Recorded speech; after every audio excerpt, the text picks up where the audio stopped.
improve the value of it, like because it's commercial real estate, so it's all based on your NOI. So increase income, decrease expenses, operating income, it goes up and the value of the real estate goes up. Welcome to Unstoppable Podcast with Harry Sardinas, inspiring conversations with influential millionaires, investors, thought leaders, entrepreneurs who are making a massive difference with their innovative products and services, and sharing the challenges and wisdom of how they sold their first million. Why did you choose real estate? Yeah, great question. And just like you said, it's not easy, but it's simple. It's at the heart of it, it's you property and wait, right? But so okay, the I got into real estate was this same reason a lot of people do. I read Rich Dad Poor Dad, and it's like, oh, this is how I can get rich. Me too. Yeah, exactly. A lot of people do. And yeah, you can do lots of things. You can buy a business and tech and blah blah blah blah blah. I like real estate because it's But from it's reading the book it's to actually stable. do it, it goes a lot Yeah, of hard work, yeah. right? Well, yeah, and I mean so once I read the book and then I started listening to podcasts, I got around people who were doing it. So I went to my local real estate investment club and I just shut up and listened to everyone because everyone had, I was so new, I didn't know anything. I just sucked up all the I could like a sponge. And yeah, just being around people doing the thing pushed me to do the thing. If it was just insular and it was just me reading books, maybe I wouldn't have taken the action, but I was around people who were doing it, and it's like, okay, if these people can do it, then I can go and do it. Um, but yeah, so the good of real estate is that, you can buy and build wealth. It's pretty way to build wealth. I something like 90% of the millionaires became millionaires through real estate. So like that's really attracted me to it. The bad, I mean, there's a ton of bad. There's nothing ever goes according to plan 100%. So there's always, you got to be able to pivot. You got to be able to like say, hey, this is a little bit different, and I'm going to, recover in this way. So like all the people who are sitting on the sidelines, oh, I just read Rich Dad Poor Dad, but I'm not going to do this because it go according to plan. Maybe it's all I can say is it's definitely not going to go according to plan 100%. And you just have to have faith in yourself that when things go a little sideways, you can, recover and it's not going to kill you.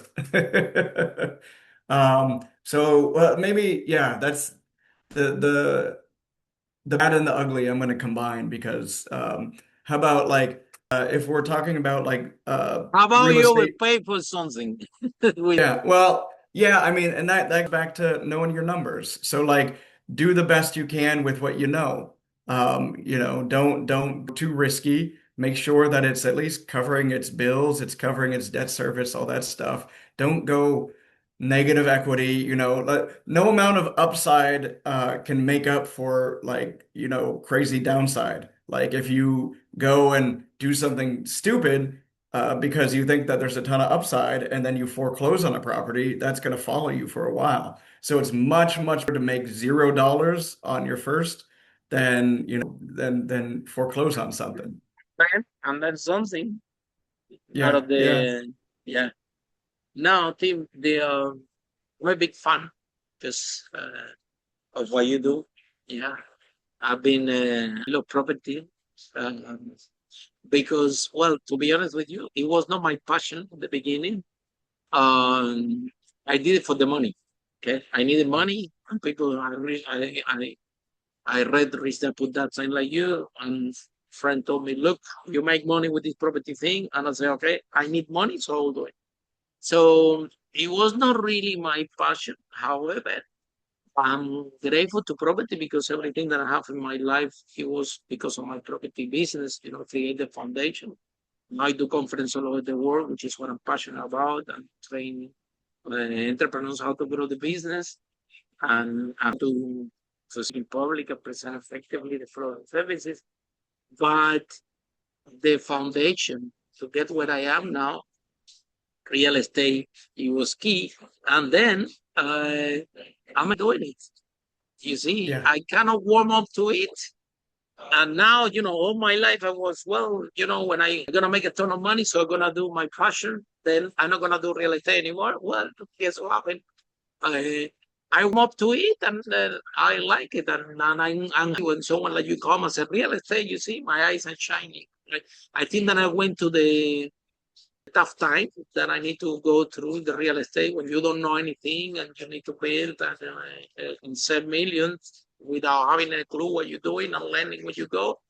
It was a very intense process for me, to be honest. Emotionally intense and physical, and I think worked out very good. One day I arrived to the office and my team told me, Harry, go home. We don't need you anymore. We can grow this business without you.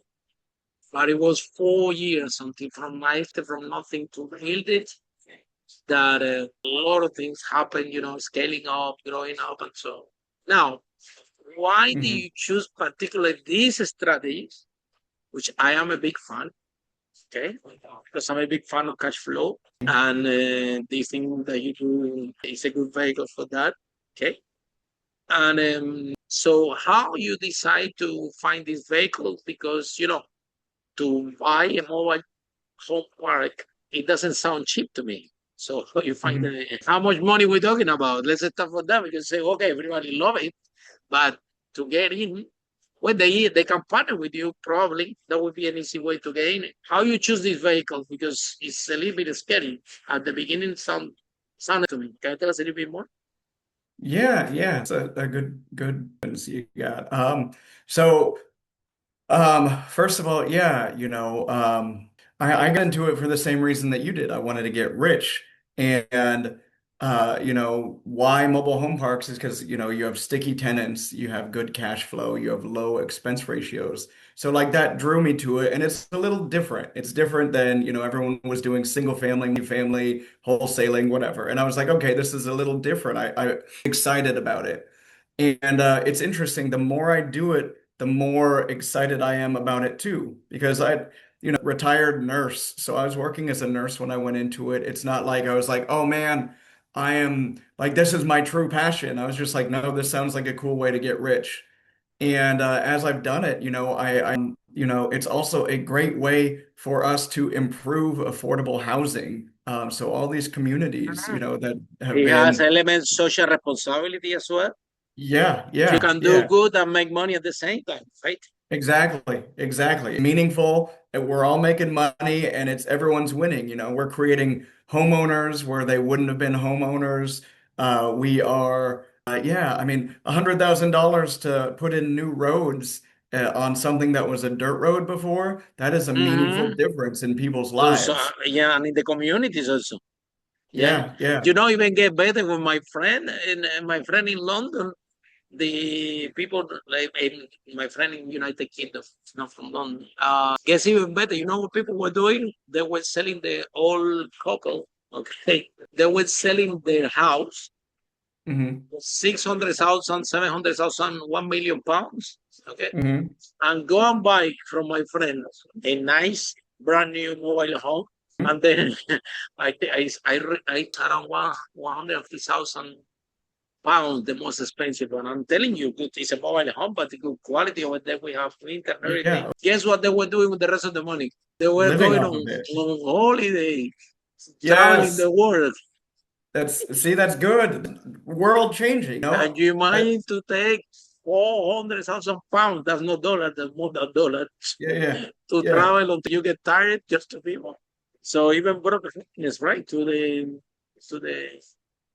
because what do you need the house for in the first yeah, place, right? yeah, If you are yeah, already retired and everything, it's not that you're giving something that is unlivable, and a lot of people were doing this. So yeah, now, and they're ending up in Britain in Moy Park. It's ending up a sector regulation, right? That they are all or they are, but it's not even low income anymore. It's just yeah, people yeah, that have actually money but enjoy it and they're happy living there as well. So that can bring also benefit to the community.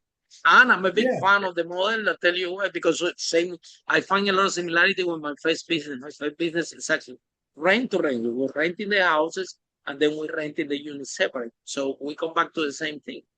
It's cash Yeah. flow. It's Yeah. cash flow intensive. Okay, there is no capital growth, no Yes. capital appreciation, no whatever. But you know, God, you get have money every month a lot. Yes.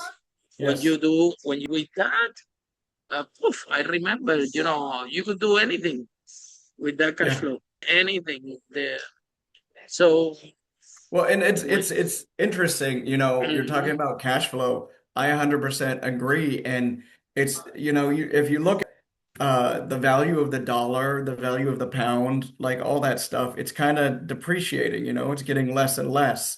So we are Mhm. doing everything we can to buy these hard assets that cash flow. They keep producing cash flow for us, for our Mhm. investor partners and Mhm. everything. And it's like, again, it's such a weak asset I'm a big class. fan, I'm a big fan, But anyway, like I said, over 100 people have come to this podcast, Property Millionaires, with so many different strategies. But I always think that when you always try to buy for cash flow, okay? That you can pay whatever you have to pay, and then you have enough cash flow for you, okay? Because the capital growth that the thing will appreciate in value, like it's Hmm. not kind of on your control, right? You say, okay, they're gonna put the train station here, they're gonna put a supermarket here, they're gonna build an stadium here, it's gonna go up, okay, fine, but there is no in the control. Something goes wrong with the stadium, something, whatever happens, COVID, you name it, and that growth they were expecting it to make also. Oh, Anthony, My view of love like this when it's very good in cash flow. So if it grows Hmm. better, you see, but Well, and you always your case. I think the model is yeah. amazing because it's also very good space to increase the value because if you said that you have 5-year plans, right? In Hmm. order Hmm. to wow, that's a lot of work. After you finish, what do? You repair everything. You put streets there. What you do? So, You change well, it completely. no, I mean, Why? no, we don't have to change it completely, Okay. The But the if cool you do, thing. if you appreciate a lot, also, right? Well, yeah, yeah. And the Because cool thing is you don't have to do a whole ton to really improve the value of it, Like, because it's commercial real estate, so it's all based on your NOI. So increase income, decrease expenses, operating income, it goes up and the value of the real estate goes up. So for an example, we have a property that we're doing a refi right now after less than 2 years of ownership, and it has doubled in value. So it went from why? around, or we What bought that it mean? for 2 point Refire? I think what? refire. What that mean? Oh, Fine. so refinance is Okay. where we take Yeah, another loan out and then yeah, we get cash out basically. I understand. And So that's refinance, right? Okay, very good. we bought them for $2.4 million. Right now, it's valued at around $5.6 million. Wow, that's So less brilliant. than 2 years later. Congratulations. So we're gonna Congratulations. thank you, thank you. So Very we're good. gonna get a refinance, get all this tax-free money, because it's a new Mhm, loan, pay all mhm. the our investor partners back, keep them in the deal so they keep cash flowing with us, but now they have their money back, they can invest it elsewhere. Welcome to Unstoppable Podcast with Harry Sardinas, inspiring conversations with influential millionaires, investors, thought leaders, entrepreneurs who are making a massive difference with their innovative products and services, and sharing the challenges and wisdom of how they sold their first million.